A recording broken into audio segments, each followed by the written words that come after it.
rasane tangis kunjrone atiku yen kelingan esem gemuyumu lara swara gending tresno gawe kangen ning atiku tansah eling aku rosliramu Dukang masa tenane aku ngerti atimu nek wis pastine aku tuk jodohmu pancen rasa kari rasa kudu lilo nggonmu nrimo lilakno aku nyanding priya liya ra kerasa wis sewindu nggonku ora ketemu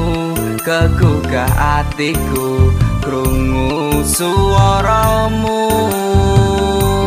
aku mung bisa ngedungo waranggana sing tak tresno muga bisa urip tentrem mulya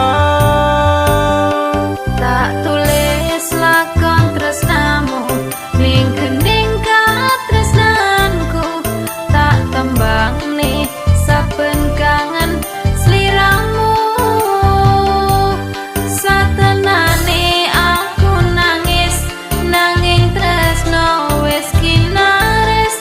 tak lakoni ganti ikhlas ati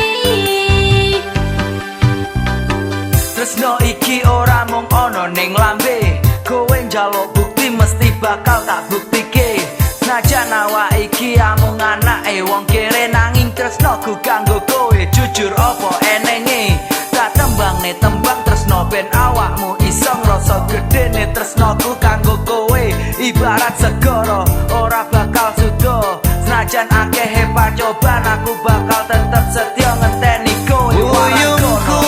ngelayung ngamboro ing ngawang-awang tanpa bisa nyanding aku mung bisa nyawang dumetes elohku blebes mili ana pipi apa tresno iki pancen ra kudu duweni wis lilakno aku kang mas wis cukup lalekno lelakon tresno iki bakal dadi crita tresno waranggono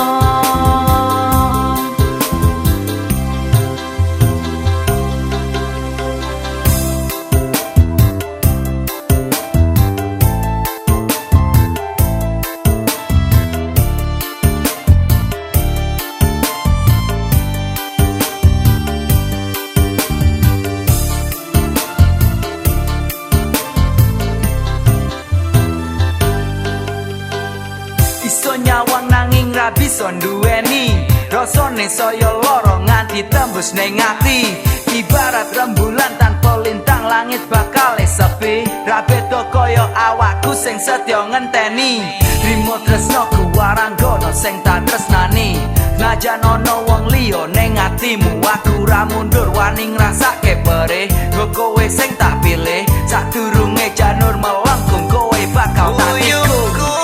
ngelayung ngamboro ing ngawang-awang tanpa bisa nyanding aku mung bisa nyawang dumetes elohku blebes mili ana pipi apa tresno iki pancen ra kudu duweni uyungku ngelayung ngamboro ing ngawang-awang tanpa bisa nyanding aku mung bisa nyawang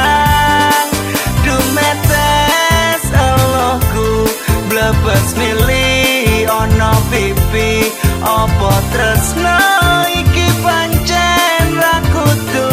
duweni wis lilakno aku kang mas